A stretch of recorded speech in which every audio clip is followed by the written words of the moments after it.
بسم اللہ الرحمن الرحیم۔ ایک انتباہ، حدیث کے اس ٹکڑے کی تقریر اور توضیح بہت سے حضرات اس طرح کرتے ہیں کہ گویا اس کا تعلق خاص نماز ہی سے ہے،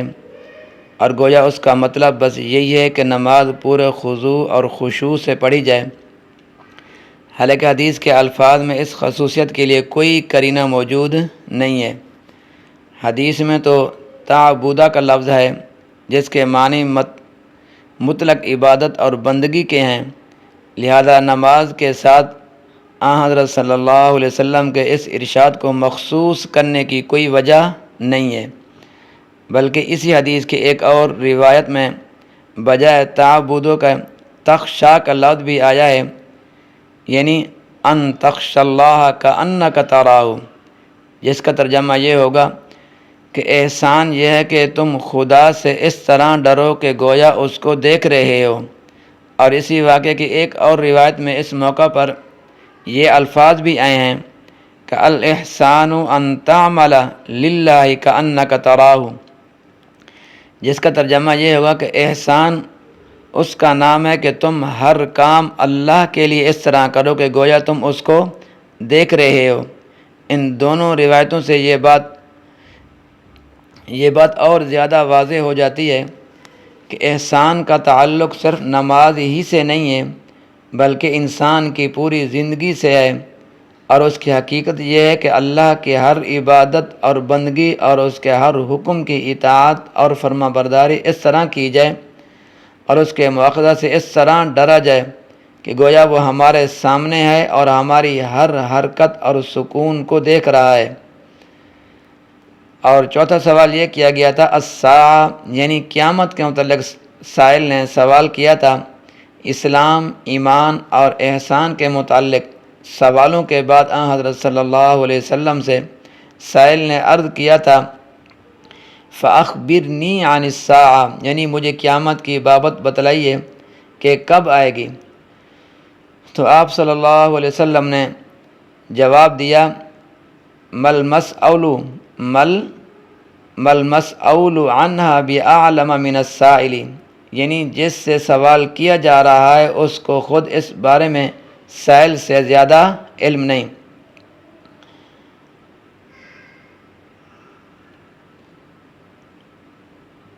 یعنی جس سے سوال کیا جا رہا ہے اس کو خود اس بارے میں سائل سے زیادہ علم نہیں، یعنی قیامت کے وقت کے علم کے متعلق قیامت کا وقت خاص کا علم جس طرح سائل کو نہیں ہے مجھے بھی نہیں ہے۔ اس حدیث کی حضرت ابو ہریرہ رضی اللہ تعالی عنہ روایت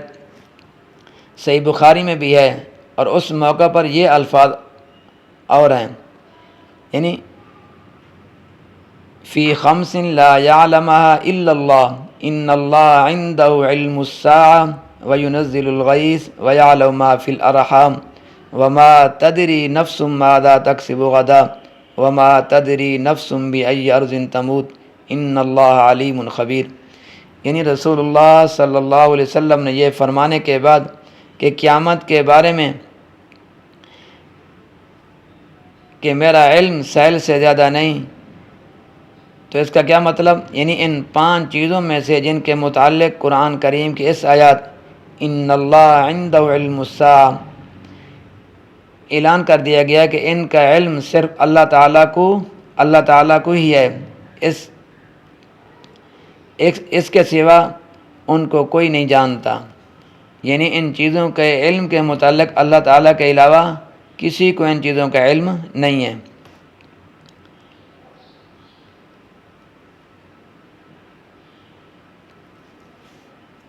آگے علامات قیامت کے متعلق کہ وقت قیامت کے متعلق جو جواب دیے گئے ہیں اس کے متعلق فرمایا بالا جواب پانے کے بعد سائل نے رسول اللہ صلی اللہ علیہ وسلم سے عرض کیا تھا کہ فَأَخْبِرْنِي عَنْ أَمَارَاتِهَا، یعنی مجھے قیامت کی کچھ نشانیاں ہی بتلائیے۔ اس کے جواب میں حضرت صلی اللہ علیہ وسلم نے 2 خاص نشانیاں بیان فرمائی۔ ایک یہ کہ لونڈی اپنی مالکہ اور آقا کو جنے گی، اور دوسری یہ کہ نادار اور ننگے اور بھوکے لوگ جن کا کام بکریاں چرانا ہوگا وہ بڑی بڑی شاندار عمارتیں بنائیں گے۔ پہلی جو نشانی آپ صلی اللہ علیہ وسلم نے بیان فرمائی، اس کا مطلب شارحین حدیث کی کئی طرح سے بیان کیا ہے۔ راکم کے نزدیک سب سے زیادہ راجح توجیہ یہ ہے کہ قرب قیامت میں ماں باپ کی نافرمانی عام ہو جائے گی، جس طرح آپ دیکھ رہے ہیں۔ حتیٰ کہ لڑکیاں جن کی سرشت میں ماؤں کی اطاعت اور وفاداری کا عنصر بہت غالب ہوتا ہے، جن سے ماں کے مقابلے میں سرکشی بظاہر بہت ہی مشکل ہوتی ہے، وہ بھی نہ صرف یہ کہ ماؤں کے مقابلے میں نافرمان ہو جائیں گی، بلکہ الٹی اس طرح ان پر حکومت چلائیں گی جس طرح ایک مالکہ اور سیدہ اپنی زرخرید باندی پر حکومت کرتی ہے۔ اسی کو حضرت نے اس عنوان سے تعبیر فرمایا ہے کہ عورت اپنی مالکہ اور آقا کو جنے گی، یعنی عورت سے جو لڑکی پیدا ہوگی وہ بڑی ہو کر خود اس ماں پر اپنی حکومت چلائے گی، اور کوئی شک نہیں کہ اس نشانی کے ظہور کی ابتدا ہو چکی ہے۔ اور دوسری جو نشانی حضرت صلی اللہ علیہ وسلم نے بیان فرمائی کہ بھوکے ننگے اور بکریوں کے چرانے والے اونچے اونچے محل بنوائیں گے، تو یہ اس طرف اشارہ ہے کہ قرب قیامت میں دنیاوی دولت بالا تری ان اراذل کے ہاتھوں میں آئے گی جو ان کے اہل نہ ہوں گے، اور ان کو بس اونچے اونچے شاندار محل بنوانے سے شغف ہوگا، اور اسی کے اندر وہ مصروف رہیں گے، اور اسی کو وہ سرمایہ فخر اور مباحث سمجھیں گے، اور اس میں اپنی اولو العزم دکھائیں گے، اور ایک دوسرے پر بازی لے جانے کی کوشش کریں گے۔ اور ایک دوسری حدیث میں اسی مضمون کو ان الفاظ میں بیان فرمایا گیا ہے: اذا وسد الامر الى غیر اہلی فانتظر الساعہ، یعنی جب حکومت اختیارات اور مناصب اور معاملات نااہلوں کے سپرد ہونے لگیں گے تو پھر قیامت کا انتظار کرو۔ تو اس حدیث کی آخر میں یہ ہے کہ سائل کے چلے جانے کے بعد تو رسول اللہ صلی اللہ علیہ وسلم نے بتلایا کہ سائل حضرت جبرائیل امین تھے، اور اس لیے سائل بن کر آئے تھے کہ اس سوال اور جواب کے ذریعے صحابہ کرام رضوان اللہ تعالی علیہم مجمعین کو دین کی تعلیم اور تذکیر ہو جائے۔ اس حدیث کی بعض روایت میں یہ بھی تصریح بھی ہے